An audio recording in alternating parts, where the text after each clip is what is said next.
So friends, good morning. আমি doctor Jayanta বাইন, plastic এবং cosmetic surgeon.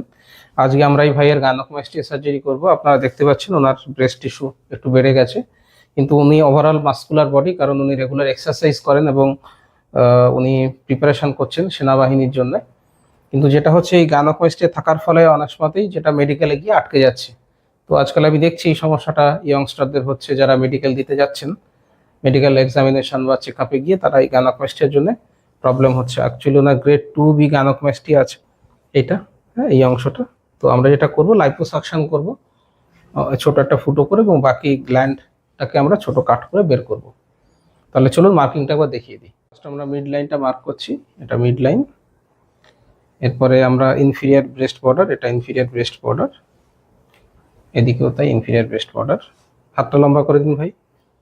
এটা মাসলের ল্যাটারাল বর্ডার, এটা ব্রেস্টের ল্যাটারাল বর্ডার। একটু ঘুরে যান। তো এটা মাসল, পেক মেজার মাসলের ল্যাটারাল বর্ডার, এটা ব্রেস্টের ল্যাটারাল বর্ডার। আমরা সাইডও লাইপোসাকশন করব। এবারে ব্রেস্টের আপার বর্ডার, এটা ব্রেস্টের আপার বর্ডার, আর এটা মাসলের আপার বর্ডার। মাসলটাকে আমরা স্কোয়ার মার্কিং করব।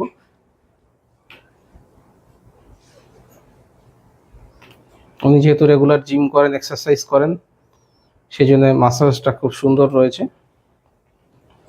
কিন্তু এই গাইনোকোমাস্টিয়ার জন্য ওনার সমস্যা হচ্ছে, মেডিকেলে আনফিট হয়ে যাচ্ছেন।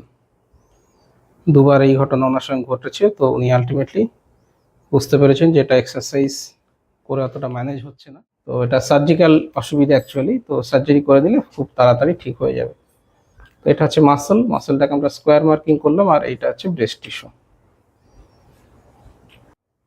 অনেক সময় আমাদের কনফিউশন থাকে যে কোথায় ব্রেস্ট কোথায় মাসল।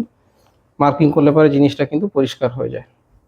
আমি আরও একটা ম্যানুভার করব, তাতে আরও সুন্দর বুঝতে পারবেন। এটা দেখুন মাসল, এটা আমরা মাসল রেখেছি। হাতটা ভাই ওপরে তুলে দাও। দেখুন এই যে মাসল কাঁধের দিকে চলে এলো, এই হাতটা তুলে দিন। দেখুন এইটা হচ্ছে মাসল, আর এইটা হচ্ছে ব্রেস্ট টিস্যু। এই পুরো ব্রেস্ট টিস্যুটা লাইপোসাকশন করবো এবং একদম ফ্ল্যাট হয়ে যাবে।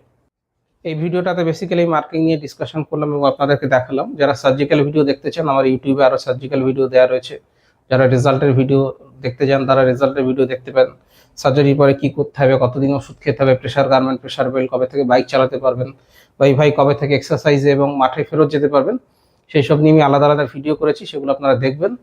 আর যদি কোনো কমেন্ট থাকে, অবশ্যই কমেন্ট বক্সে আসবেন, আমি কমেন্টের উত্তর দিয়ে থাকি। আর আপনার এরকম সমস্যা থাকলে আমাকে আপনার চেস্টের ফটো হোয়াটসঅ্যাপ করে পাঠিয়ে দিন, তাহলে আমি দেখে কত গ্রেড, কী করতে হবে, কত খরচ হবে, সমস্ত ডিটেলস বলে দেবো। ভিডিওটা ভালো লাগলে লাইক করবেন, শেয়ার করবেন, চ্যানেলটা সাবস্ক্রাইব করবেন। ভিডিওটা দেখার জন্য ধন্যবাদ। নমস্কার।